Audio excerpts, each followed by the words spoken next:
வராங்க, லேட் ஆயிடுச்சு. கிடுகிடுன்னு இன்னைக்கு அவங்களுக்கு மாங்காய் போட்ட மீன் குழம்பு, எறா தொக்கு, அதுக்கப்புறம் ஃபிஷ் ஃப்ரை, ஒரு ரசம் பண்ண போகிறேன். டக்கு டக்குன்னு செய்யலாம் வாங்க.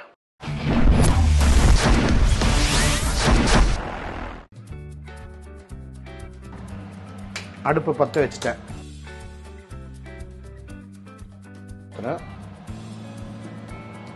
எண்ணெய் நல்லா சூடானோன்னு காஞ்சிருச்சு. முதல்ல வடாகம் போடுறேன்.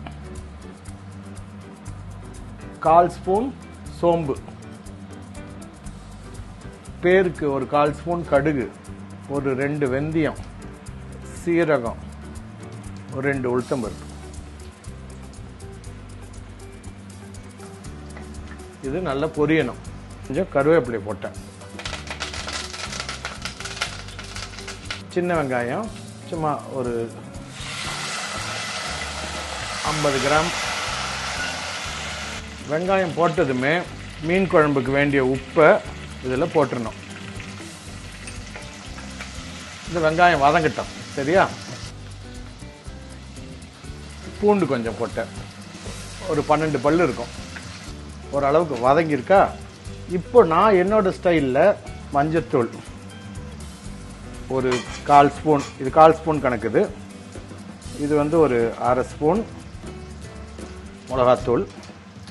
பெரிய டீஸ்பூனில் குழம்பு தூள், இது ஃபிஷ் குழம்பு தூள், இல்லை வீட்டில் அரைக்கிற குழம்பு தூள் எது வேணால் போடலாம். 2.5 ஸ்பூன் போட்டேன். போட்டு இதை சும்மா ஒரு பரட்டிட்டு, அது ரொம்ப காந்த விடக்கூடாது. உடனே தக்காளியை போட்டுடணும். தக்காளி நல்லா புழுங்கணும். அதுக்கு மூடியை போட்டு வச்சிருவோம்.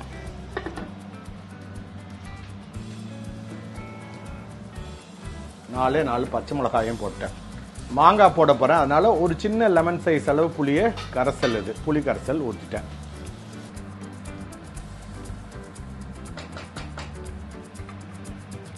குழம்பு திக்காக கொஞ்சம் தனியாத்தூள் 1/4 ஸ்பூன். பார்த்தீங்களா, உடனே திக்காகுது. இப்போ அது நல்லா கொதிக்கணும். கொஞ்சம் தண்ணியை ஊற்றுவோம். ஒரு கிளாஸ் தண்ணி, 250 ml.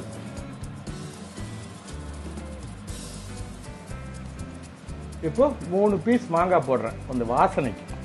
மீனை சும்மா மஞ்சள் போட்டு கொஞ்சம் லேசாக உப்பு போட்டு வச்சுருந்தேன். அதை மீனை வந்து இறக்கிடுறேன். அதில்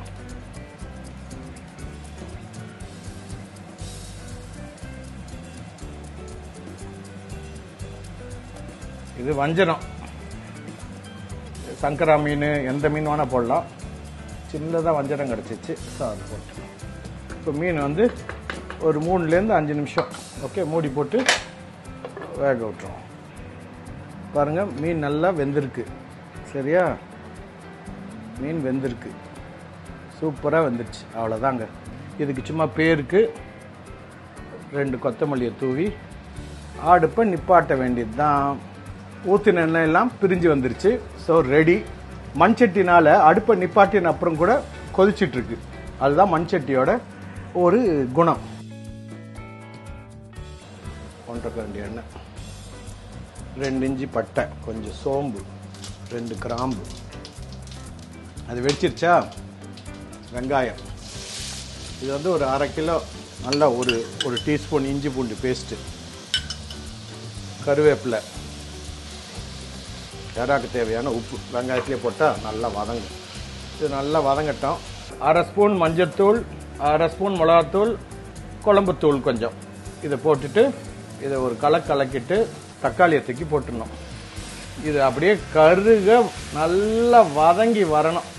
அது வரைக்கும் இதை வந்து மூடியை போட்டு நல்லா மசிஞ்சு மையாக வரணும். மிக்சியில் போட்டு ஆட்டினா மாதிரி மூடி வச்சிடலாம். 4 பச்சை மிளகாயும் போட்டேன்.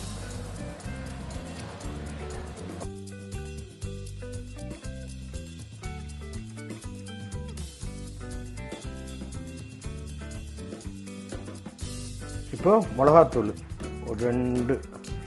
இது ரொம்ப சின்ன ஸ்பூனு, அதனால் ஒரு ஸ்பூன் தான் வரும் கணக்கு. அப்புறம் மஞ்சத்தூள், இஞ்சி பூண்டு பேஸ்ட்டு கொஞ்சம், கருவேப்பிலை கொஞ்சம் போட்டுட்டு இது நல்லா பரட்டி கொடுத்துட்டு கொஞ்சம் லைட்டாக உப்பு இந்த மீனை வந்து இதில் போட்டு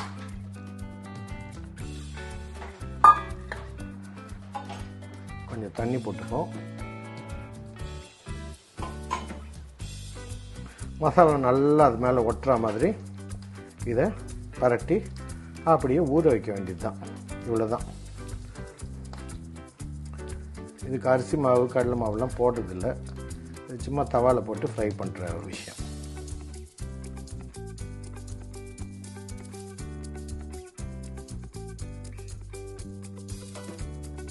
மாங்காய் போட்டு மீன் குழம்பு நல்லெண்ணெயில் வச்சுருக்கிறேன். இது மிளகு ரசம், இது வந்து எறா தொக்கு, ஓகே. இது மீன் தவா ஃப்ரை, ரைஸ் லோ ஜிஏயா இருக்கணும், டயட் பண்ணுறாங்க, நல்லா சாப்பிடணுன்ட்டு பாஸ்மதி, லைட்டாக எண்ணெய் போட்டு வெண்டைக்காய் சொரக்காய் போட்டு தயிர் ஊறுகாய் வரணும். வாங்க ஜூலி உட்காருங்க. நல்ல ஒருகுலா இருக்குது. தேங்காய் எண்ணெயில் போட்டு வறுத்துக்கிற வாசனை வருது பாருங்க. நானே நான்வெஜ் சாப்பிட்டு விட்டுட்டேன், நானே சாப்பிடும் போது வந்து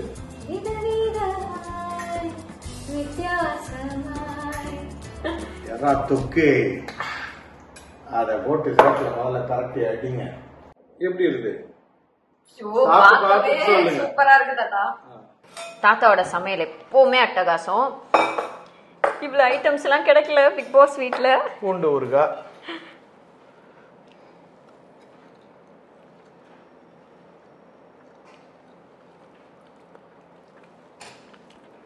தாத்தா சூப்பர் தாத்தா. பொய் சொல்லக்கூடாது. நான் இது எப்படி செஞ்சேன்னு எனக்கு ரெசிபி போடுங்கன்னு வாங்க எல்லாரும். அதனால நான் இதுக்கு ரெசிபிலாம் நான் எடுத்து வச்சிட்டேன் நீ வர்றதுக்கு முன்னாடி சமைக்கிறப்போ. சூப்பர். அப்போ நானும் பார்த்து செய்வேன். அது நம்ம ஒரே வீட்டில் இருந்துட்டு நம்ம வந்து வா போன்னு பேசி பழகிட்டு திடீர்னு ஜூலி மேடம் எப்படி இருக்கீங்க மேடம் அப்படி எதிர்பார்க்கவே இல்லையே தாத்தா. நான் மக்கள் எதிர்பார்ப்பாங்கல்ல, நம்ம மரியாதை கொடுத்தா தானே நமக்கு மரியாதை வரும்ட்டு.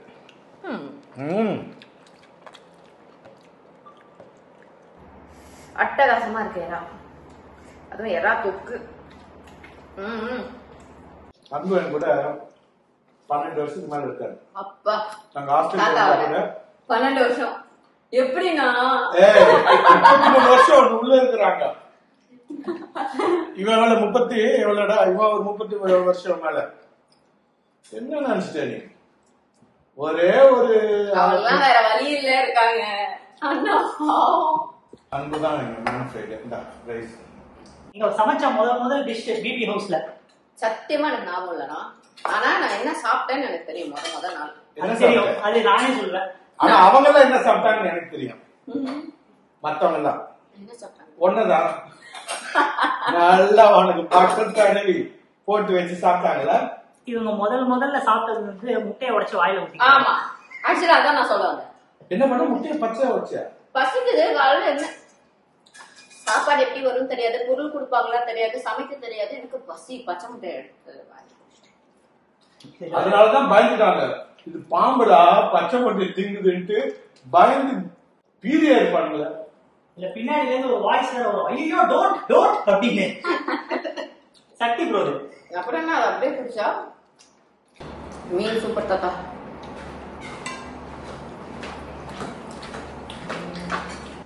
வாங்க நல்லா இருக்கு. ரொம்ப பழைய கூடாது, கரெக்டா மீன் போட்டப்பதான் மாங்காய் போடணும். ஓகே. முதல்ல மாங்காய் போட்டோம்னா குழஞ்சு தோல் வேற சதை வேற ஆயிடும். மீன் எவ்வளவு ஒரு 3 நிமிஷத்துல 4 நிமிஷம் தான் டிபெண்டிங் ஆன் த மீன். அப்ப போட்டா போதும். குழம்பு நல்லா கொதி வந்தோடனே அந்த பச்சை ஸ்மெல் போனதுக்கு அப்புறம் ஆஃப் பண்ணது ஒரு 5 நிமிஷத்துக்கு முன்னாடி மீன் போடும். ஓகே. இப்போ என் ஒய்ஃப்ல இப்பதான் வந்தாங்க. நான் வந்து பிக் பாஸ்ல வந்து மாட்டு 2 நாளைக்கு தான் வந்தேன். இவர் தான் நமக்கு எல்லா ஹெல்ப். ஸோ இவர் ஃபுல்லா சமையல் கத்துட்டார். இப்ப இந்த வீடியோ அவங்க வீட்டுல பார்த்தாங்கன்னா அவங்க இவரை தான் சமைக்க சொல்லுவாங்கன்னு நினைக்கிறேன். கொஞ்சம் சோறு வச்சு தயிர் போதும் தாத்தா, வயிறு ஃபுல். ரசம் அவ்வளவு நல்லா இருந்துச்சா? சூப்பரா இருக்கு தாத்தா. சரி, இப்ப ரிவ்யூ சொல்லு. ரிவ்யூ எதை பத்தி ஃபர்ஸ்ட் ரிவ்யூ பண்றது? எறா தொக்கு அட்டகாசம், சூப்பர். அது எப்படின்னா, அத வந்து இது மாதிரி வேற எங்கேயுமே நான் சாப்பிட்டது இல்லை தாத்தா. ஓ, ஒரேடியா ஐஸ் வைக்கிற குப்பையோ குத்துவேன். உனக்கு ஐஸ் வச்சு நான் என்ன பண்ண போறேன்? டெய்லி உன் வீட்டுல வந்து சாப்பிட தான் செய்யணும். சொல்லு. சரியா? யாராவது குஸ் அல்டிமேட் மீன் குழம்பு மாங்காய் போட்டு அப்படிதான் இருக்கு. நான் பார்சல் கேட்டேன் ஆல்ரெடி. ஓகே. ஆமா, எறா தொக்கும் பார்சல். ஆமா, இங்க இருக்கிறது எல்லாமே பார்சல். வெண்டைக்காய் வந்து சூப்பரா எண்ணெயே இல்லாம அவ்வளோ நல்லா. யூஸ்வலா வெண்டைக்காய் இந்த பிசு பிசுன்னு ஒட்டும் இல்ல, அதெல்லாம் இல்லாம செம்ம டேஸ்டா இருந்துச்சு. சுரக்காய் கூட்டு தேங்காய் அரைச்சி ஊட்டி பிரமாதம். ரசம் எனக்கு எவ்வளவு போதுமோ அவ்வளவு தூரம் ஊத்தி ஊத்தி சாப்பிட்டுருக்கேன். ஆக மொத்தம் இது ஒரு அற்புதமான டின்னர். ஆமா, தேங்காய் எண்ணெய் ஃபிஷ் ஃப்ரை. அது வந்து நான் 4 சாப்பிட்டேங்க. சாரி, வஞ்சிரம் சின்ன சைஸ் ஒண்ணு கிடைச்சிச்சு, ஃபுல்லா வாங்கி பாதி குழம்பு. அது எப்படியா இருந்தாலும் தேங்காய் ஃப்ரை அட்டகாசம். அது கிட்ட போகும்போதே தேங்காய் எண்ணெய் வாசனை வருது. இதுல எந்த வாசனையை எப்படி பிடிக்கிறதுனே தெரியல. எனக்கு பேசாம எங்க தாத்தா வந்து ஒரு மீன் கடை வச்சிடலாம்னு நினைக்கிறேன். நல்ல ஹோட்டல், மீன் ஹோட்டல். ஓகே, இந்த ரசம் வந்து ரொம்ப ஃபேமஸ். இது பிச்சைக்காரி ரசம். ஆமா, வெறும் மிளகு, சீரகம், பூண்டு, கருவேப்பிலை, கொஞ்சம் பெருங்காயம், இது எல்லாத்தையும் போட்டு ஒரு சுத்தி எடுத்துட்டு ஒரு ஸ்பூன் எண்ணெய் வச்சு, எந்த எண்ணெய், நான் இன்னைக்கு நல்லெண்ணெய் ஊத்தி கடுகு கொஞ்சம் போட்டு மிளகா 2 கிள்ளி போட்டுட்டு இது திரிச்சு வச்சிருக்கோம்ல அத்தையும் போட்டு ஒரு வதக்கிட்டு புளியை கரைச்சி ஊத்தி உப்பை போட்டு ஒரு கொதி வந்த உடனே அடுப்பை நிப்பாட்டிட்டு கொஞ்சம் பச்சை தண்ணியை ஊத்தி ஒரு 1/2 டம்ளர் பச்சை தண்ணி ஊத்தி மூடி வச்சிருந்தோம். அவ்வளவுதான், ஒரு கொதி தான். இப்படியே ரசம் வைக்க கத்துக்கிட்டேன். கண்டிப்பா அடுத்த வாட்டி இதெல்லாம் நான் தாத்தாக்கு செஞ்சு போடணும்னு நான் ஆசைப்படுறேன். டெஃபினட்டா. ஒரு ஃபிஷ் குழம்பு, ஒரு எறா தொக்கு பார்சல்.